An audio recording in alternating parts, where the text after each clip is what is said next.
Don't forget to like, follow, subscribe, and turn on notifications so that you will receive alerts when there are new episodes. Go get it.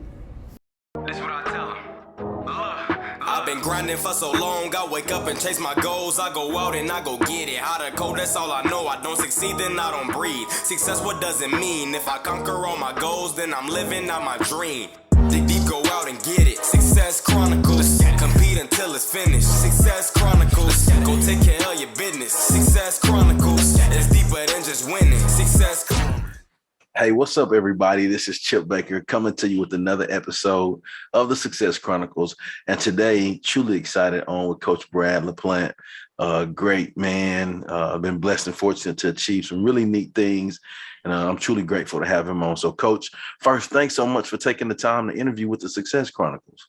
Yes, sir. Love what you're doing. And too bad we had to meet virtually a little bit. We missed an in-face opportunity to always be apologetic for that. But love what you're doing and doing good things and spreading love all across the U.S. It's good, man. Thank you so much. Thank you. Well, let's dive into it. I know off air we talked about your journey and some of the things that you've been blessed to achieve. But if you don't mind sharing with the audience a little bit about who you are and what it is you do so they have an idea. Yes, sir. Well, grew up in Minnesota, so I'm not a Texas guy, even though we've been here for quite a bit now. But to grow up in Minnesota is fortunate to be, part of an awesome family. 8 kids. I'm the youngest out of 8. My dad had been married twice. So first wife died of skin cancer and married my mom. But you would never know who was from which family. We were so tight knit and still are to today. So blessed to be able to grow up inside that farm home on County Road 7 and have all the awesome teachers and coaches in Chatfield, Minnesota. Went to JUCO at RCTC in Rochester. Fortunate enough to play 2 sports. Got recruited to a 4-year school for both sports, and it just academically didn't quite work out. So who do you turn to? You turn to your college coach at the JUCO level, and Joel Swisher was a savior for me. Joel, what am I going to do? Well, that's easy. Come back and coach with me. And so I did. So I finished up my 4-year at Winona State University, started my coaching back at my alma mater, RCTC, at that junior college.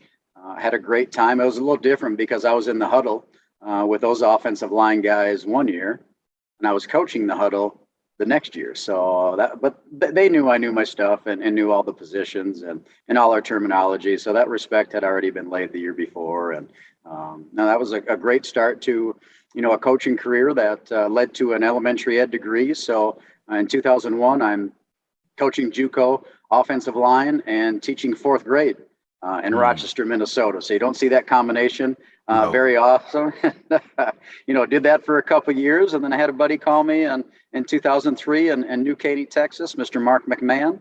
Ended up being later on the best man in my wedding. And he said, you got to get out of there. You need to come down where football's real and get out of the, kind of the 2-job system and, do a couple sports here. And so I did.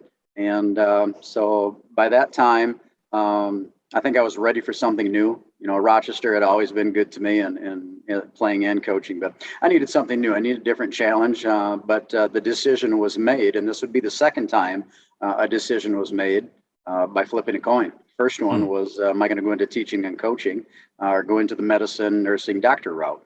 But this time in 2003, after visiting the New Caney staff, it seemed like a good fit, but it wasn't a wrong decision to stay and doing what I was doing in Rochester, but flipped a coin and ended up taking me, to New Caney, Texas for 1 year, and was then blessed to go back to Rochester and RCTC to be the head football coach for 7 years until 2010. 2011. So during that time, met my beautiful wife, Christy. We had 2 great kids, Carson, who currently is an 11th grader, and Cashton, who is currently a 10th grader. So you can imagine be a college head football coach, intramural director, teaching classes, being, a men's side athletic director, recruiting coordinator, no other help on campus. You're not a very good husband, probably not a very good father because of the time commitment of that job. So I got kind of burnt out and just said, all right, Christy, it's time to search. And Jeff Dungan so graciously invited me in 2011 to be offensive line coach and offensive coordinator in Alvin, Texas. Unfortunately, the administration made a change. So 6 months later, here we are, another transition. What do we do? And good old Kirk Martin waiting there, and the Manville Mavericks, which was a great team. It was a great opportunity. It was good. And then I got the itch to be a head coach. And so I applied for a number of high school jobs here in Texas, interviewed for 3 of those, I believe, and then 2 junior college jobs in Mississippi. Got offered both of those and went to Northwest Mississippi Community College, which ended up being only 1 year. When we arrived, our staff, there was only 11 kids, not 11 starters, but 11 kids on the team, as a lot of them left from the year before. We tried to pick up the pieces and got some great coaches on that staff, great coaches, but unfortunately they didn't think we won enough our first year, and we were asked to exit the building. And at that time, it seemed like the world's worst thing to walk into, my wife's school. And she knew while I was there. It must have been written all over my face. She knew. I didn't even have to tell her. She knew. So then we had to go tell the boys. And okay, we're moving again. Where are we going, Dad? And that's tough. And they didn't want it. But in the end, it brought us to Hutto, Texas. And so working alongside Steve Van Meter starting in 2014 was awesome. The administration here, I've been through 2 superintendents. Doug was great, and now our current one, Dr. Selena Estrada Thomas, has been awesome to work beside. We had Roy Christian, a building principal. Jonathan Smith, he's actually just exiting to Round Rock, and now Rhonda McWilliams as building principal. And all the administration team had been awesome to us and our family. And, my wife's held a number of positions at different jobs here and some leadership roles, and she's done great in her career. And, like I said, I've got some older kids now. They're not the 2 feet tall kind. In fact, my sophomore now, he likes to put the arm around me and look down at me, and he's a little bit bigger than I am now. But no, we're blessed to be in such an awesome position to be hippos, and this is our longest time period of being at one place and being comfortable, and everybody is being a success in their current position here in Hutto and our family. So just opportunistic. It was great, and glad to be here. Well, like I said off air, it's always amazing to pass through there and see the growth in that area, and everybody that's involved in it, they believe in it.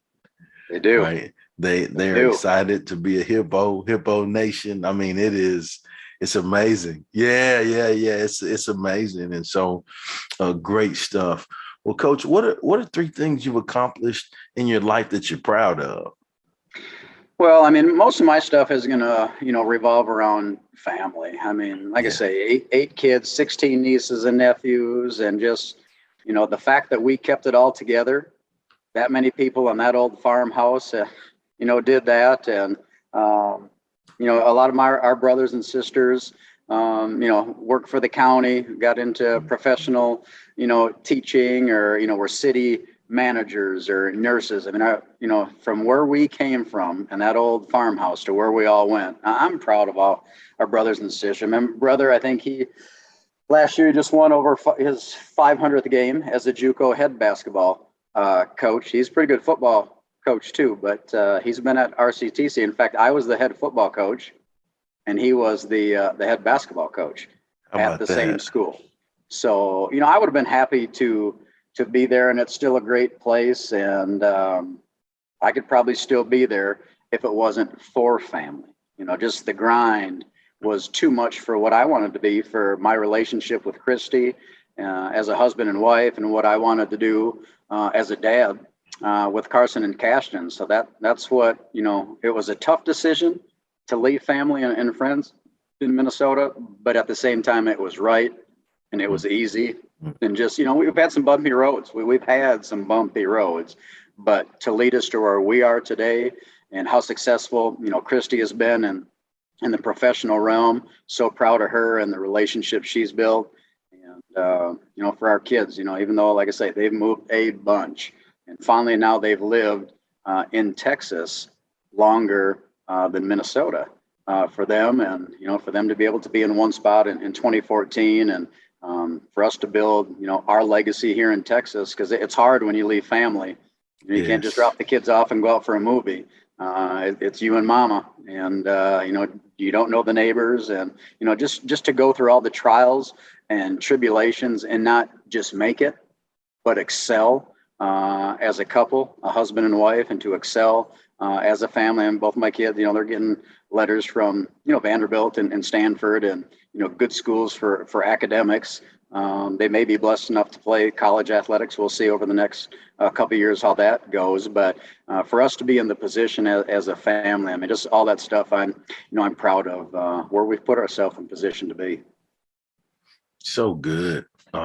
Just as you were talking about, like the different scenarios, people don't understand, like you have to have that support system around, because like you said, it's long hours, and you need that help, and to be able to do it, that's good stuff, Coach.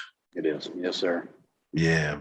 Well, just listening to you talk about your journey, the things that you're proud of, what's your definition of success?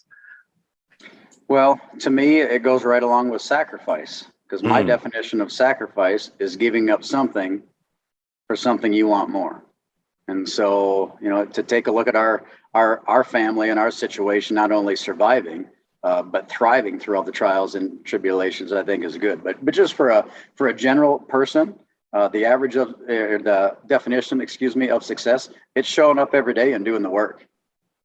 Just if you can be a consistent person and you want to feel successful, it's being part of something, and it's showing up every day and believing in what that group or that organization or what you're part of is doing, and to be able to do a small piece of that team's or that group. So that's organizational success. You as that person can in turn take that success. You're not going to be a failure until you stop showing up, you stop trying, you give up on yourself and the people around you. So keep chopping wood and showing up every single day. It's funny how the harder you work, the luckier you get. And that's part of success too. So if you'll show up and do the work, man, it's great how good things follow.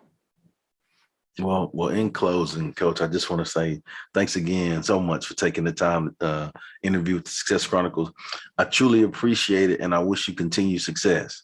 Well, I appreciate you and love what you do. And, when I get to see all these interviews and stories of other people that you make that connection with, whew, I've been there before, or God, that's great inspiration. How can I use that for my fellow coaches and teachers and, the student athletes you come in connect with in my world as an athletic director? I mean, it's just good to see all the things that, really good and successful people have going on. So not only do you want to duplicate that success, but you want to cheer them on for more success too.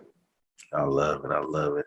Well, again, thank you, Coach, for the kind words. Thanks for the support, and thanks for being on. And thank you guys for checking out this episode. We'll see you next time. God bless. Go get it.